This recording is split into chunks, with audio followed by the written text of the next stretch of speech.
Igsoon, kumusta? May gabi na sab diha kaninyo nga nagpadayon sa pagsuporta sa pagtan-aw nini nga tulumanon diha sa tong Ginoo, mga kaigsunan nato nga naa sa lain nga nasod, mga pangumusta nako diha kaninyo nga ang Ginoo padayon sa pag bless sa matag kinabuhi ninyo o padayon ta sa buhat niini nga mga buluhaton para sa kahimayaan sa tong buhi nga Dios.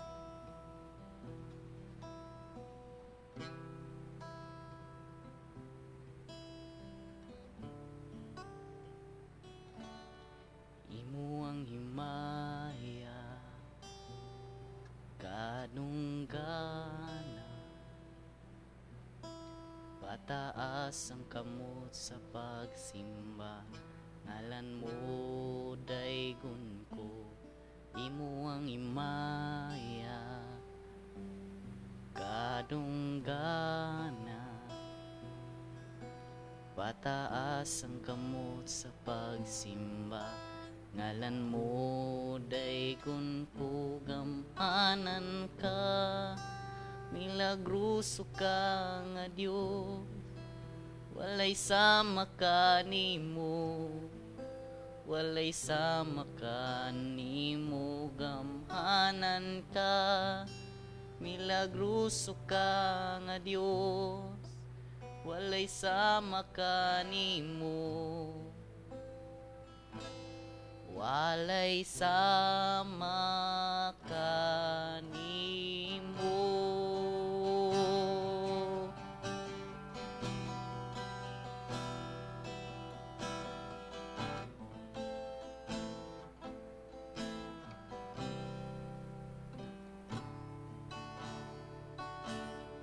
Imo ang himaya kadunggana,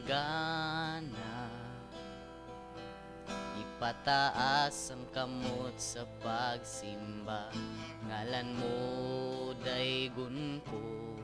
Imo ang himaya kadunggana,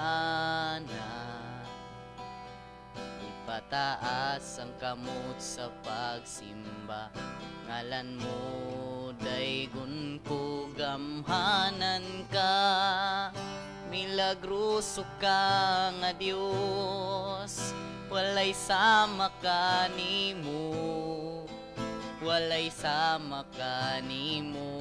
Gamhanan ka, milagruso ka nga Dios, walay sama ka nimo, walay sama ka nimo. Gamhanan ka, milagruso ka nga Dios, walay sama ka nimo, walay sama ka nimo. Gamhanan ka, milagruso ka nga Dios, walay sama ka nimo, walay sama ka nimo. Gamhanan ka, milagruso ka nga Dios, walay sama ka nimo, walay sama ka nimo.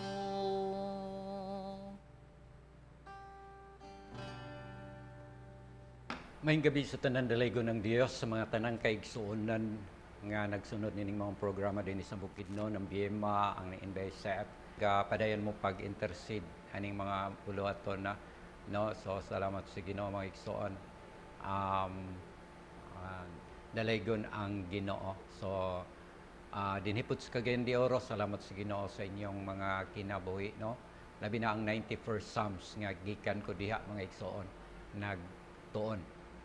Salamat sa Ginoo. Mga pastors nga nagpalo, mga members sa church nga nagpalo, salamat sa inyo. Ako igorag ko nag-share, nagpahat, nagwali for the encouragement. Wala na ilaing purpose is to spread no, to spread. Dili kay para musikat ko, dili para magwali, para nga naay mabless, naay mapanalanginan, mga igsoon. Nagpadayon ko sa pagpagamit sa Ginoo, nga naman kay ang purpose ani para daghan pa ang makaila ug makadawat sa Ginoo. No, salamat sa Ginoo, daghan pa ang maampuan. Giagi man tag mga pagsulay, nga atong partner giuna na sa langit, pero wala to nakapugong, mga igsoon. Nasulayan ang simbahan, pero wala gyapon nakapugong, mga igsoon, nga magpadayon sa pagwali. Nga naman tungod kay ato pa ng katungod, mga igsoon, sa pagwali. So salamat sa Ginoo sa inyo gyud nga pag-intercede, labi na sa mga kaigsuonan naa sa kanang mga overseas workers na mga membro nga naa karon sa Saudi, Malta, naa karon sa Hawaii, naa koy manghod sa Hawaii. So sa Manila, di sa Davao, sa kini nga Bohol, dinhis Cagayan de Oro, tibok Bukidnon, daghan ang nagfollow, nagsunod, mga igsoon, nining maong programa. Dili man siguro ta maayo mo wali, pero salamat lamang nga naa pud revelation si Lord nga atong i-share sa matag usa. Ug salamat pod ang sa ako lang is importante nga makaampo ko sa inyo, no, kung aduna man moy struggle sa inyong mga kinabuhi, importante makaampo ko sa inyo. Dili man siguro ko kanang personal nga makaanha sa inyo, pero through prayer sa media, through prayer din sa social media or sa YouTube, makaabot ang akong pag-ampo o nga mga pag-ampo. Dili man siguro ta sikat, mga igsoon, no, nga ilado, pero ang prayer aning mga ilado ug ang prayer, mga igsoon, sa alagad sa Ginoo is the same, parihara, mga igsoon, parihara siya. Kung imong tuuhan nga naay milagro nga mahitabo sa imo, adunay milagro nga mahitabo, no? Naagyoy mahitabo nga milagro. Kay gigamit man usab kita, mga igsoon, sa Ginoo. Kung gigamit man sad ang atong mga kaigsuonan nga nailhan sila, gigamit usab kita sa Ginoo. Pero naata sa pinaka ubos siguro nga bahin. Pero salamat sa Ginoo tungod kay maayo ang Dios sa kinabuhi sa matag usa. Sir Jag, salamat sa Ginoo sa imong prayer pod, pagpalo ani nga programa sa kining television. Salamat sa pagpalambo sa Dios, no, sa imong business. I know nga na mga struggle sa business, pero salamat sa Ginoo nga natay kalinaw, salig lang gyud ta sa Ginoo. Og bisan pa, no, sa ato karon mga pagpadayon, mga igsoon, kining ato karon nga basahon og tun-an kining sa 2 Timothy chapter 2 verse 15. Nagaingon dinhi, paningkamuti pag-ayo ang pagpakita sa imong kaugalingon at tubangan sa Dios, ingon nga iyang nahamutan, usa ka magtatrabaho nga dili gikinahanglan magakaulaw, nga sa hustong paagi magapanudlo sa pulong sa kamatuoran, no? Naagyod, grabe gid ni siya nga kanang pagtudlo, matud pa nga kuan gid ba, word for word, line for line, kay nga naman kay dili manggod ni sayon, no? Kung adunay pagpaningkamot ang usa ka estudyante, taliwala sa kalisod siguro sa iyang ginikanan. Almost ang iyang ginikanan dili makasuporta kaniya sa iyang pag-eskwela. Pero tungod sa iyang pagpaningkamot nga makalampos, makaeskwela, pwede niyang mabatunan ang iyang gikinahanglan, no? Nga makalampos siya sa iyang ambisyon, sa iyang education. Basta naay word nga paningkamot. Mas kaning hagkap kini sa mga naa naggiyod kwarta, no? Naana ang parents nagahanay na daan sa ilang gikinahanglan, mas hagkap kini ngadto kanila. Pero kung akong ginadasig nga kung naaman preparasyon sa imong education ug wala may preparasyon sa imong pag-eskwela, kailangan lang gyud ang pagpaningkamot, no? Kailangan lang gyud ang pagpaningkamot kay mao kana siya ang pagpakita naamang good Dios, no? Naamang good Ginoo nga mutabang dili man kay usahay ang tao dili mo lantaw sa atong gikinahanglan kung unsa ta matud pang dasig, unsa ta ka dasig sa atong pag-eskwela. Ang uban walay pliti mga igsoon sayo sa kadlawon mo mata mag-prepare magbaklay na sila padulong sa eskwelahan kay ingana kadasig ang mga pobre. Ang inspiration siguro nila tungod sa kalisod nga ilang na batunan or na experience sa ilang mga kinabuhi mo nang sila paningkamot, no? Nagapaningkamot. Hallelujah nga makaahon gikan sa kalisod. Unta unta pud ang atong desire, ang atong tinguha. Daghan man mga igsoon naguwali. Daghan man ang nagtudlo sa mensahe. Pero naga-interest ani gamay ra ang nagapaminaw, no? Mas daghan pa ang tua naga kining lingaw-lingaw mga igsoon.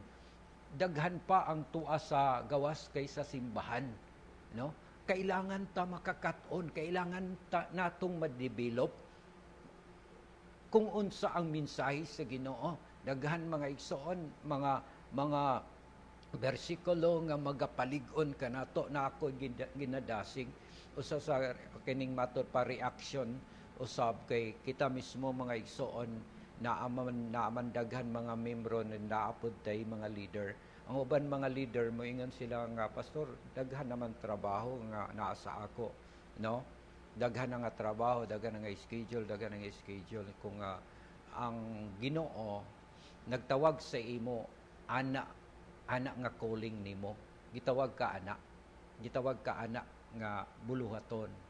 So sa bugat na pastor, kung imong pabugatan ang imong kaugalingon sa maong trabaho, bugat na siya. Kung problemahon nimo ang kana siya nga mga schedule sa imong trabaho, kung problemahon nimo magproblema ka gayud.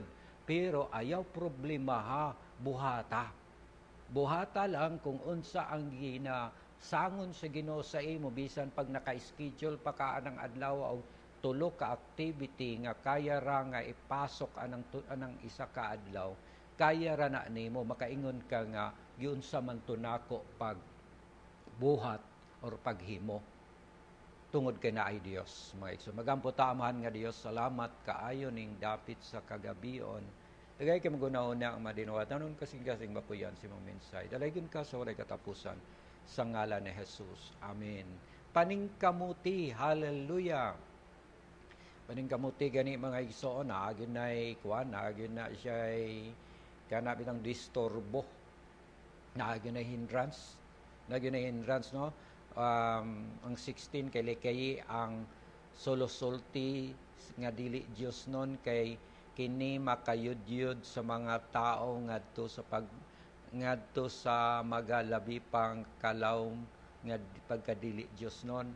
So mo nang nganong paningkamuti nga mahimo kang Dios non kay daghan kaayo nga mga puwersa sa mga pagtulunan nga pwedeng anang i-confuse, no, libugon ang imong pagtulunan nga naa ka karon na may daghan karong teaching siguro mga false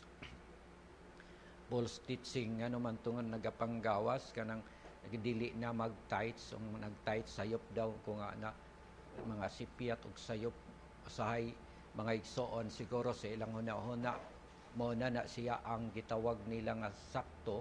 Pero sa ako, ang akong sakto is ang pagbayad manggod ng kanang nagbayad kag buhis na kay property, na kay yuta, so ginabayaran nimo ang gobyerno sa imong buhis. No, kung naapod ka simbahan, ang kanang 10% nga tithes mo man na imong buhis sa akong pagsabot mga igsoon mo na buhis nimo usab sa Ginoo, no?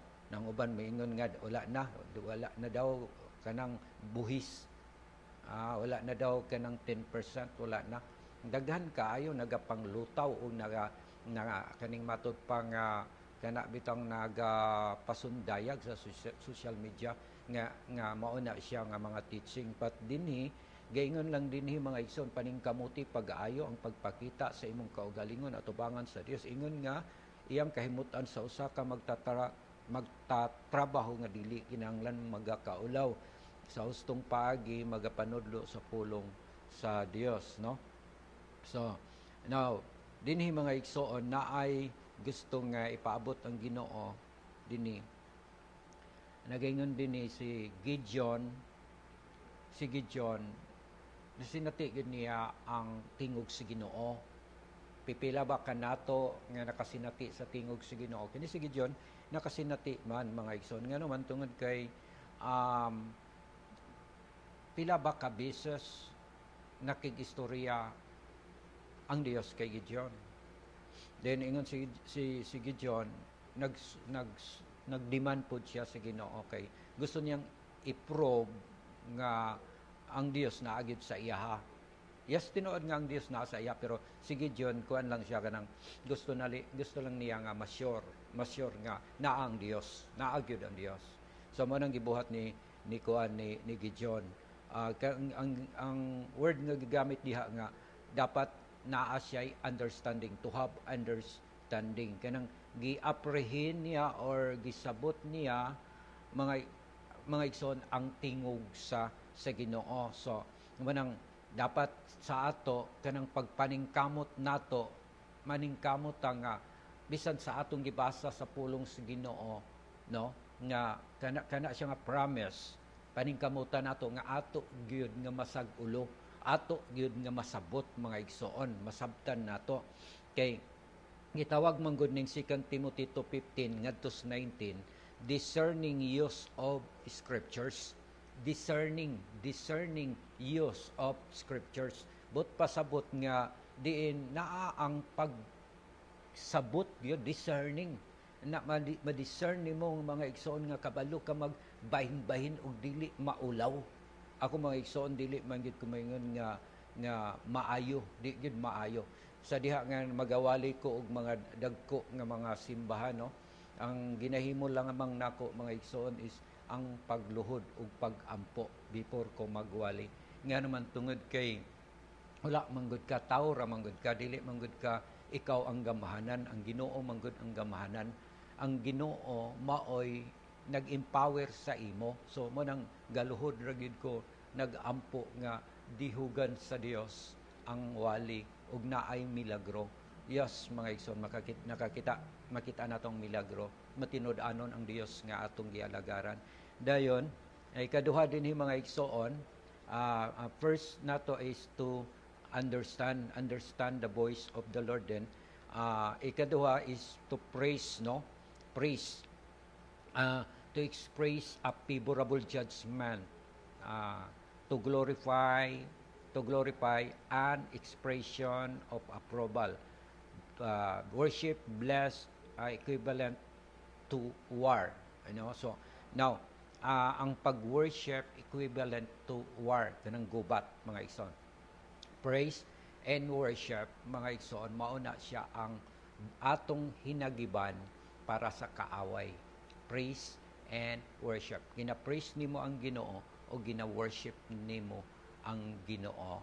Dayon naa ang kadaugan moabot sa matag usa kanato.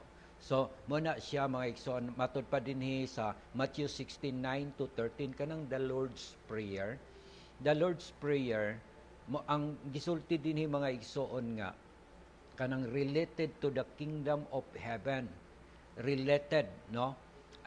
As at hand, and was strictly speaking for the Jewish disciples of that era, who anticipated the establishment of the kingdom.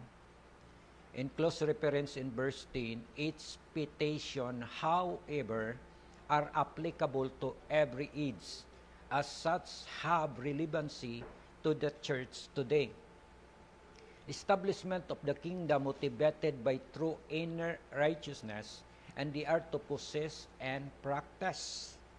Now, dinhi mga igsoon ang tinuod nga pagkatukod, sa ginharian sa Dios sa atong kinabuhi, or in every families nga natukod ang ginharian sa Dios, ang tinuod mga igsoon ani nga gimotibar naay motibo, no? Ginamotibar kini mga igsoon sa gitawag nga inner righteousness. Inner, nasa sulod, no?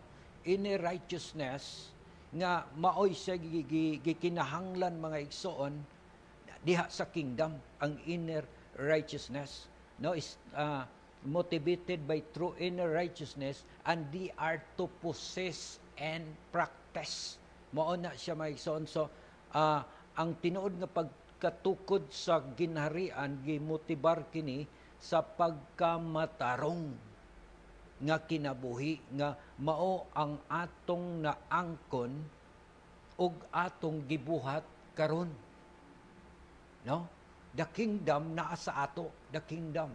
Ang ginharian sa Dios nasa ato, mao ning atong gi-preach, atong giwali. Nahimo lang tang speaker, nahimo lang tang tigpamaba mga igsoon. So mao ni siya mga igsoon, the true inner righteousness, and they are to possess and practice. Number 3 is declaration, the act of announcement, a document containing such declaration, claim or affirmation. So, naay daghan kaayo mga igsoon no, nga for example nakayuta. So ang yuta nakay gitawag og declaration, declaration nga nakayuta. No? Then imong gibuhisan ang imong yuta. So means declaration. Then the word of the Lord declare. Ang pulong sa Ginoo nagadeklarar pod nga pinaagi sa iyang mga labod kita naayo. No? Pinaagi siya mga labod kita naayo. Sa kung ang Ginoo mo'y nagsulti nga pinaagi siya mga labod kita naayo, declaration po ni siya sa Ginoo. Then gideclare din sa ato. So ato ni siyang dawaton, igsoon. Amen. Wala na tay panahon mga igsoon, no? Akong gidasig ang matag usa nga dawaton nato si Jesus nga atong Ginoo ug manluluwas.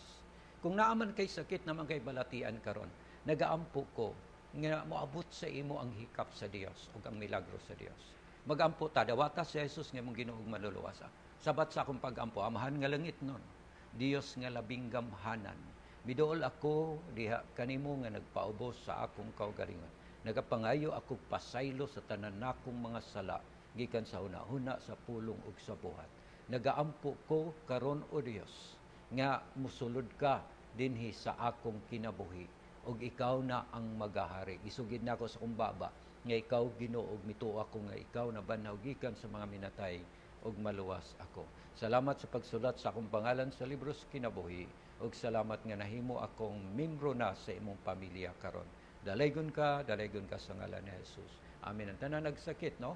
Nakakaigibating sakit, makahikap ang Ginoo. Makamilagro ang Ginoo. Magapangayo lang tagpasaylo. Amahan nga Dios, tanan nga nagkasakit, tanan nagbalatian karon Ginoo, gipangayuan ako pasaylo. To saylo ang ilang mga kalapasan, kasalanan, o Dios, Lord God. Tanan tong logikan sa first up to fourth generation, nagipangayuan ako pasaylo Ginoo. Lord, naa sila karon nag-anto sa ilang sakit, naa sa ilang balay, naa sa ospital. Nag-ampo ko Dios, nga imo sila karong hikapon og milagrohan sa ilang gibati sa ilang lawas. Nga ang ilang mga sakit gikan sa limpulo paingon sa lapalapa, malaos, mahilis, malaya, mawala, mahanaw, mamaayo sa ngalan ni Jesus. Lord, salamat sa milagro. Dalaygon ka sa walay katapusan sa ngalan ni Jesus.